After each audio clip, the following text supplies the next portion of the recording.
बिस्मिल्लाहिर्रहमानिर्रहीम। बोलते कालम के साथ मैं आमिर जहान। और अगर आपसे मैं ये कहूँ कि भारत का 5.4 अरब डॉलर का नुकसान हो गया है और उसका पैसा जो है खसो खशाक की तरह जो उसने अपने दिफा के लिए खर्च किया था वो ख़त्म होने जा रहा है, तो ये इसमें कोई मुबालगा राई नहीं होगी।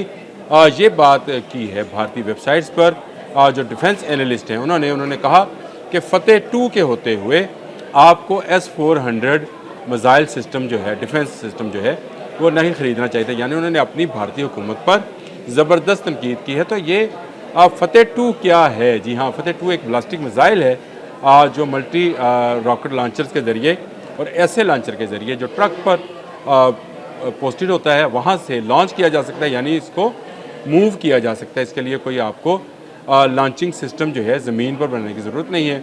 और इस दफ़ा IDX की जो नुमाइश मुत्तहिदा अरब अमारात में लगी थी, वहाँ पर इसको GIDS ने पेश भी किया था, जो आप समझते हैं कि ग्लोबल इंडस्ट्रियल डिफेंस सॉल्यूशंस के नाम से उस नुमाइश में हमारा स्टॉल था और वहाँ पर फ़तेह 2 और फ़तेह 1 की नुमाइश की गई थी। फ़तेह 1 सिर्फ 140 किलोमीटर का हदफ है, उसको निशाना बना सकता है, जबकि फ़तेह 2 जो है 400 किलोमीटर के रेंज का मिसाइल है और वहाँ पर निशाना बनाया जा सकता है।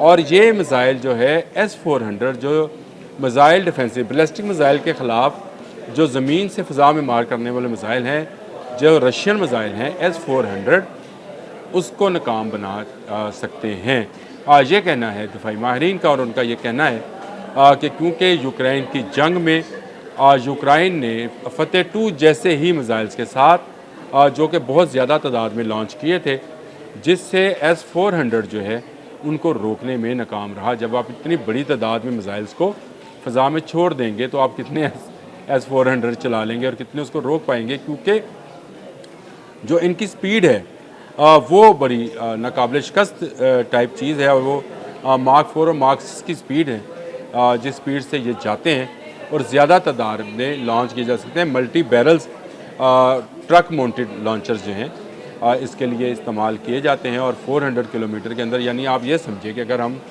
लाहौर से इनको लॉन्च करें तो पंजाब, जो भारतीय पंजाब है वहाँ पर, और उसके अलावा जो है राजस्थान के अंदर जो इनकी एयर बेसिस हैं, जो इनके ब्रिजेज़ हैं, पुल्स हैं, डैम्स हैं, बैराजेज़ हैं, सबको ये अपने निशाने पर ले सकता है। बैलिस्टिक मिसाइल है और इसकी धाक इस वक्त इंडिया में मौजूद तमाम डिफेंस एनालिस्ट के पास पर बैठी हुई है। और वो ये कह रहे हैं कि फ़तेह 2 जदीद टेक्नोलॉजी का हामिल मिसाइल है, जो कि कम कीमत में पाकिस्तान ने अपनी तौर पर तैयार कर लिया है। यानी पाकिस्तान का ये अपना तैयार करदा मिसाइल है।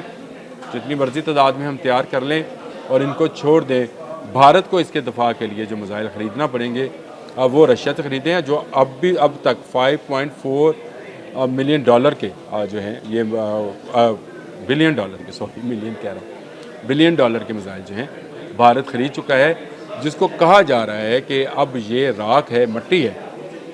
क्योंकि अगर फ़तेह 2 चलेगा और ज़्यादा तादाद में चलेगा तो आपका S-400 जिस तरह से यूक्रेन में नाकाम हुआ, यहाँ वहाँ पर S-400 नाकाम हुआ, S-300 पहले उन्होंने लॉन्च किया था, फिर एक पेस्टर नामी सिस्टम था, मिसाइल सिस्टम, उसको भी नाकाम किया।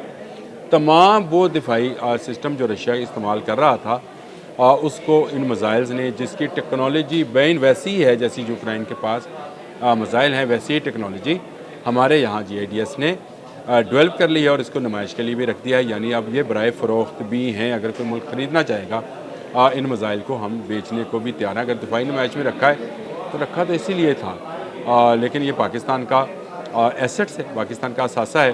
फ़तेह 1 भी और फ़तेह 2 भी पाकिस्तान के लोगों के लिए ये बड़ी खुशखबरी है कि आए रोज़ कोई ना कोई ऐसी खबर ज़रूर सामने आती है जो भारतीय दिफाई लाइन में जो है हलचल मचा देती है।